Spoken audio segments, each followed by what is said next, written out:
Welcome to టీ9 news. ప్రస్తుతం మన మహబూబాద్ జిల్లా నూతన కలెక్టర్ ఆఫీస్ కూతోటి దూరంలో ఉన్నటువంటి ఒక ఏరియాలో సిపిఎం పార్టీ వాళ్ళు గత 3.5 సంవత్సరాలు 4 సంవత్సరాల నుంచి గుడిసెలేసుకుని వారంతో పోరాటం చేసి వారి భూమిని దక్కించుకోవడం జరిగింది.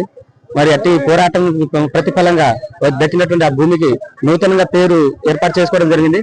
ఏం పేరు పెట్టారు, దాని పేరు పెట్టడం గల కారణం ఏంది అనేది పట్టణ జిల్లా కార్యదర్శి వర్గ సభ్యులు సూర్యపు సోమయ్య గారితో మాట్లాడడానికి ప్రయత్నం.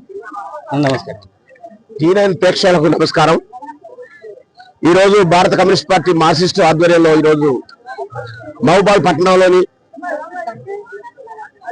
నూతన కలెక్టర్ కార్యాలయానికంటే పడక ముందే ఇక్కడ ప్రభుత్వ స్థలాన్ని గుర్తించి ఎర్ర జెండా నాయకత్వంలో పేదలు ఇక్కడ 4 సంవత్సరాల క్రితం ఇక్కడ ఇల్లు తీసుకోవడం జరిగింది.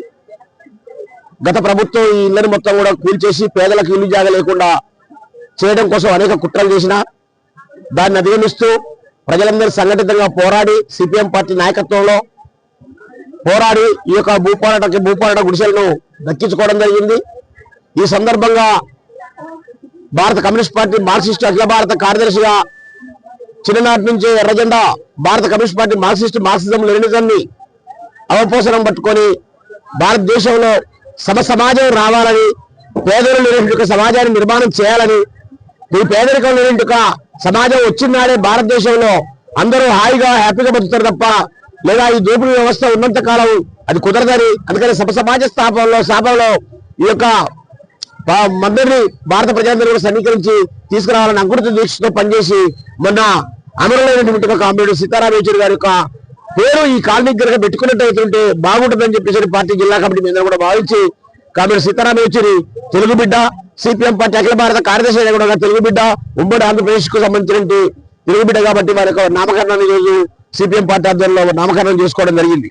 అంతిమంగా చెప్పేది ఏంటంటే సిపిఎం పార్టీ 4 ఏళ్ల నుంచి ఇవాళ ఈ యొక్క పేదలు ఇక్కడ గుడిసెలేసుకొని ఎండకెండి వారికి దర్శి తుఫాన్లు వచ్చినా ఎండలు వచ్చినా మొక్కని దీక్షిస్తని పక్కన పోకుండా వీటికి మొత్తం కూడా వీటిని రక్షించుకోవడం కోసం ఇక్కడ నివాసం ఉంటున్నారు.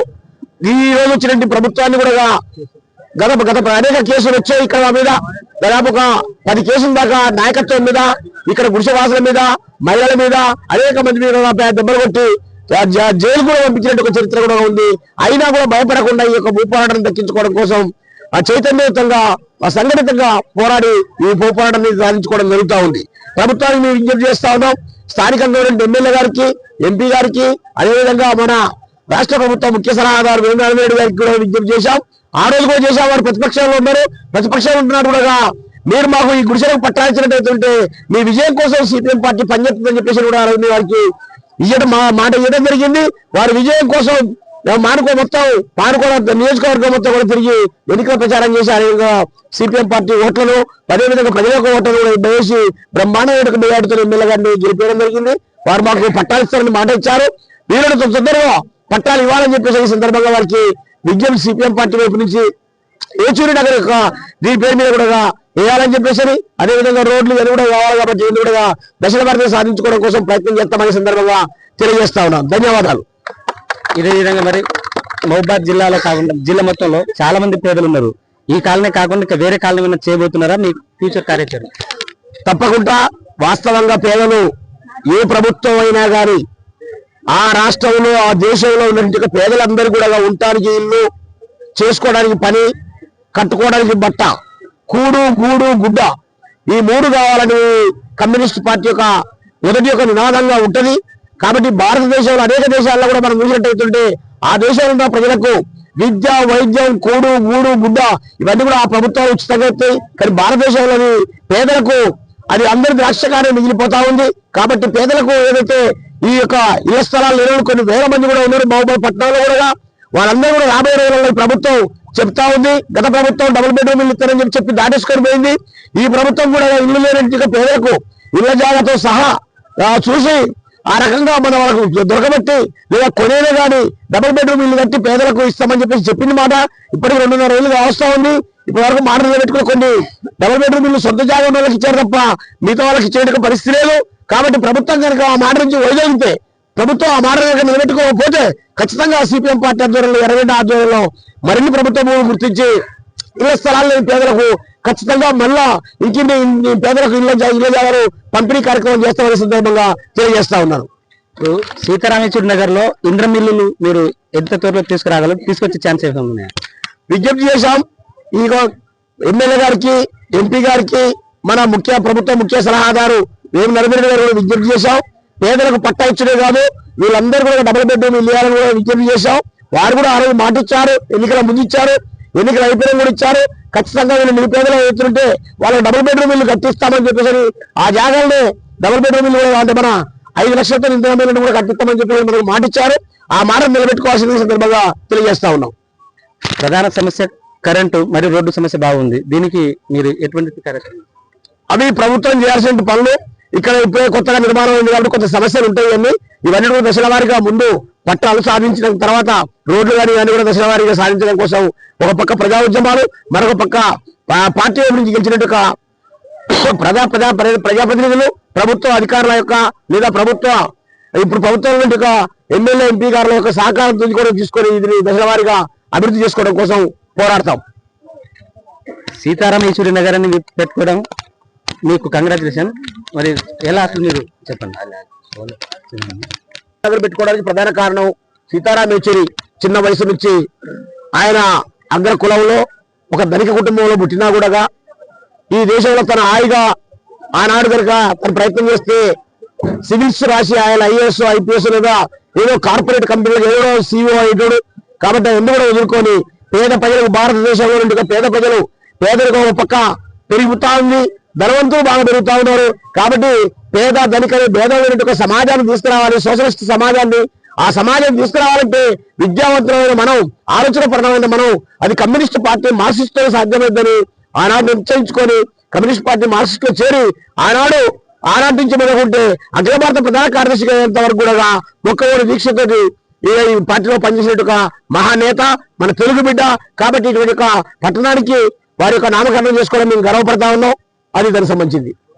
ఇది పరిస్థితి మహబూబాద్ నుంచి చూస్తున్నాం. విజువల్స్ చాలా మంది పేదలు వారు విజయం సాధించినట్టు వారి మొహాల్లో వెలుగులు కూడా చాలా కనిపిస్తున్నాయి. కాబట్టి అందరికీ ధన్యవాదాలు తెలుపుకుంటాం. దాదాపు మనం 500 నుంచి 600 గుడిసెలు ఇప్పుడు కొన్ని పెరిగిన ఈ మధ్య కాలంలో కావచ్చు ఉన్నాయి. వీటికి అవతల ఉస్కా డంపింగ్ యార్డ్ ఆ ఏరియా కావచ్చు 100 నుంచి 150 ఇళ్ళు ఉంటాయి. వాటికి వేరే పేరు పెట్టాలని పట్టణ కమిటీ డిసైడ్ చేసింది. ఇప్పుడు సీతారామేశ్వరి నగర్ అనేది రవి ఏరియా నుంచి సైడ్ మొత్తం సీతారామేశ్వరి నగర్ అనే పేరు ఉంటుంది.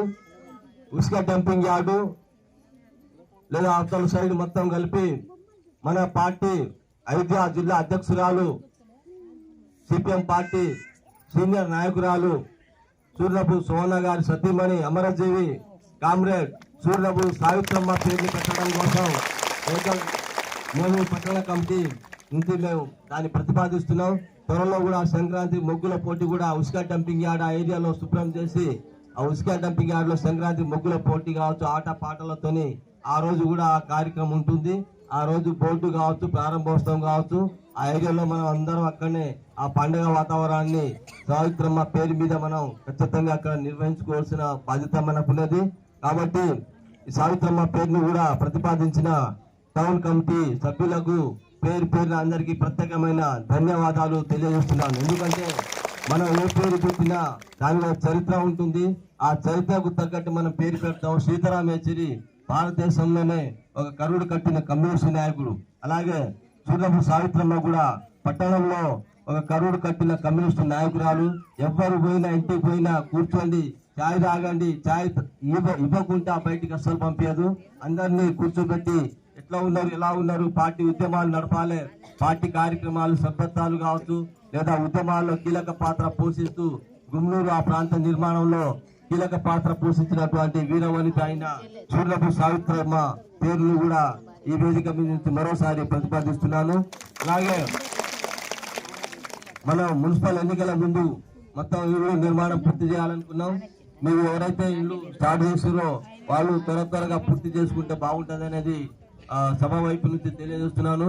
అలాగే శాఖలు సభ్యత్వాలు రాని వాళ్ళు సభ్యత్వాలు మళ్ళీ ఇవ్వాలి, శాఖ కార్యదర్శికి అందించాలి.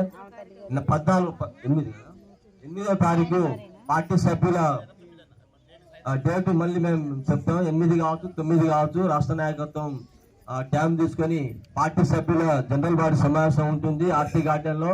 ఆ రోజు అందరికందరూ ఎవరైతే పార్టీ సభ్యత్వం కట్టిరో అందరికందరూ ఎర్ర శారీస్ కట్టుకొని ఆ రోజు 9-10 గంటలకు అక్కడ రావాల్సిన అవసరం ఉంటుంది. ఖచ్చితంగా మీరు రావాలని కోరుకుంటున్నాను. అలాగే మీరు మళ్ళీ మనం ఇక్కడ స్టడీ క్లాస్ అనేది మళ్ళీ నిర్వహించుకోవాలి. ఇక్కడ చదువుకున్న వాళ్ళతోని ఒక 2 పూటలు కావచ్చు, 4 పూటలు కావచ్చు, మళ్ళీ రాజకీయ నిర్మాణం మీద కావచ్చు, పార్టీ నిర్మాణం మీద కావచ్చు, పార్టీ సిద్ధాంతం గురించి కావచ్చు, మనం ఇక్కడ సైద్ధాంతిక రాజకీయ క్లాసులను ఇక్కడ నిర్వహించుకోవాల్సిన అవసరం ఉంటుంది.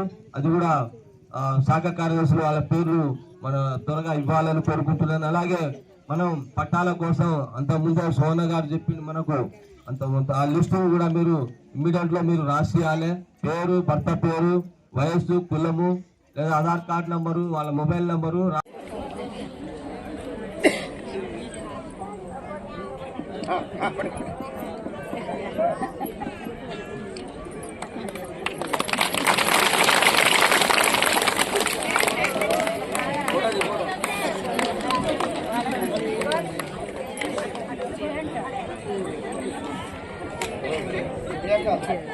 అది కాదన్న కత్తికి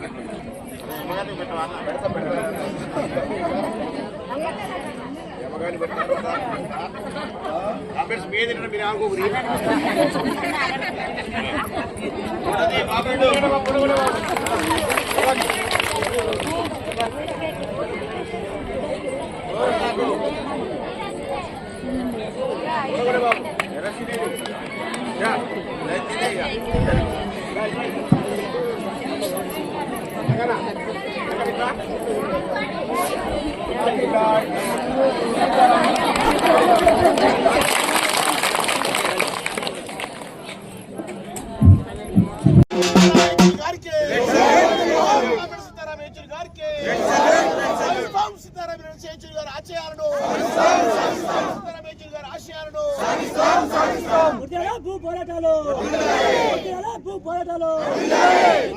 జిందాబాద్